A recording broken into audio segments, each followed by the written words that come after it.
rehash cliches and life lessons that DIS drills us. Learning to adapt to new culture. Check. I can totally recite the Estro's message upon arrival at Northport. Gaining a new perspective on the US. Also check. I've learned that Americans are ugly.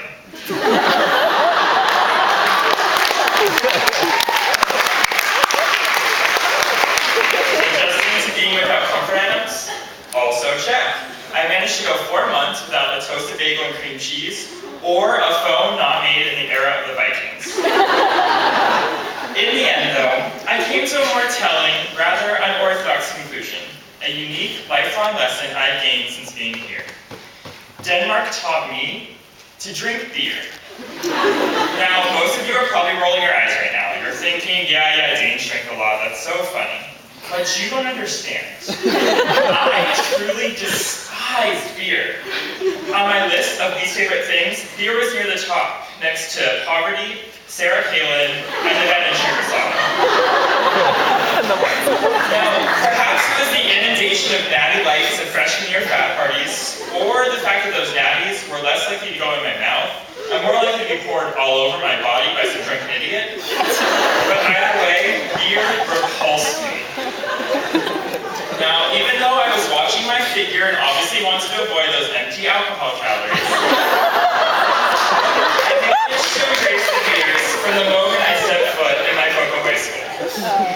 Perhaps I just really needed a beer blanket to keep me from the frigid cold. Or perhaps it was the fact that I needed to clutch something to calm my nerves. But that first night, I accepted any beer that was handed to me.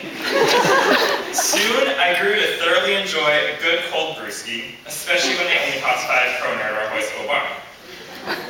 Now, while the actual physical beer drinking was a great asset to acquire, the beer drinking represents a much broader, more impactful change for me that has wholly influenced my experience in Denmark. I transitioned from anxious Vanderbilt Andrew to a new, relaxed Copenhagen Andrew by training myself to enjoy some metaphorical beers.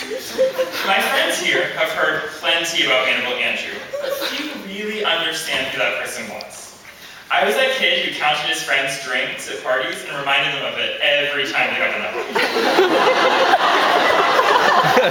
That kid who dissected his food and who complained through every meal in the dining hall. I was that kid who ran around all day, planning all of his extracurriculars and slaving away on homework, completely disregarding opportunities to spend time with my friends. My priorities were clear. Relationships came second. Achievement came first.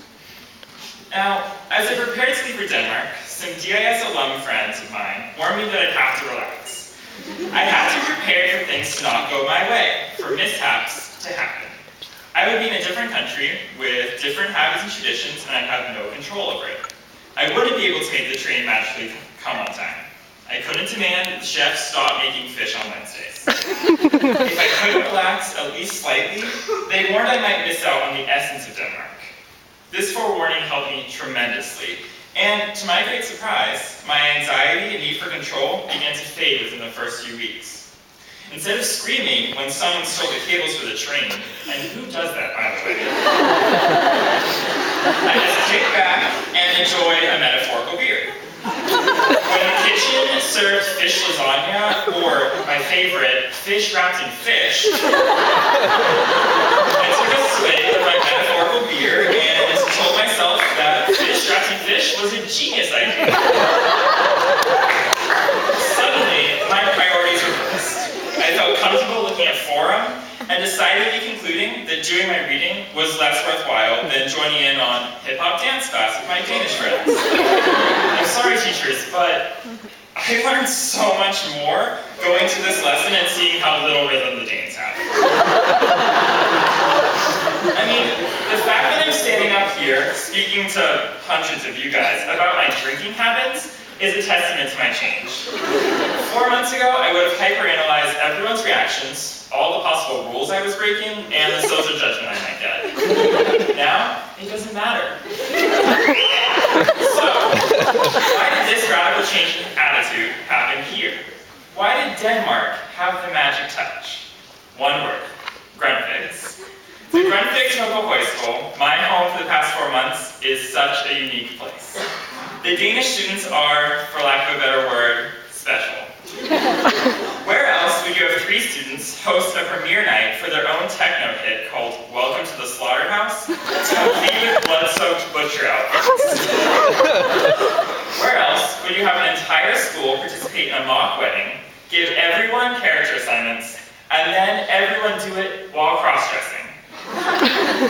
Where else can you sing Danish songs on Monday night, play settlers around the fire on Tuesday, watch a Danish documentary on Wednesday, play field games for Boy Scout night on Thursday, and then have a legitimate rave on Friday?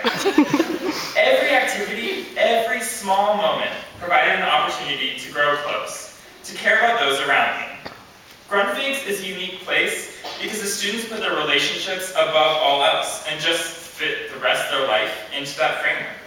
Being surrounded by this attitude, this communal free spirit, and this emphasis on relationships, I couldn't help but change. Now, things weren't always so hunky-dory. Reaching this point was a process. Our first few nights, it was like the start of freshman year all over again. We were super social and had the standard set of questions to ask everyone.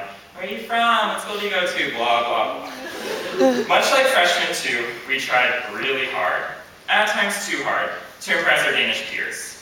We were like that freshman guy who funneled one too many beers to impress the older bros. We became obsessed with the need to befriend Danes as quickly as possible. The buzz of this obsession quickly wore off, and we were hit with a hard hangover. We lost the incentive to try to break into conversations that were always in the Danes' secret language. They Americans bonded with each other and hoped that a few Danes might chat us up occasionally. But, as most of you know, every hangover must end, and ours did in a dramatic way. We finally began to rally when a batch of new Danes arrived. Suddenly, we weren't the strangers anymore. They were the new guys, and we were the old Americans. New Danes gravitated towards us, excited to meet Americans and eager to see friendly faces, and the old Danes grew friendlier as they realized we were familiar veterans. With this, I enjoyed almost non-stop metaphorical beers, and a few real ones too. I grew to appreciate the little moments in the common area, whether it was riding the Strugelbussen on Sunday brunch, that's the Danish version of struggle bus, for those of you who don't know, or clutching a cup of blackcurrant tea and sitting around the fire with my friends, Americans and Danes. As we progressed, I had moments where the Grundtvigs buzz wore off,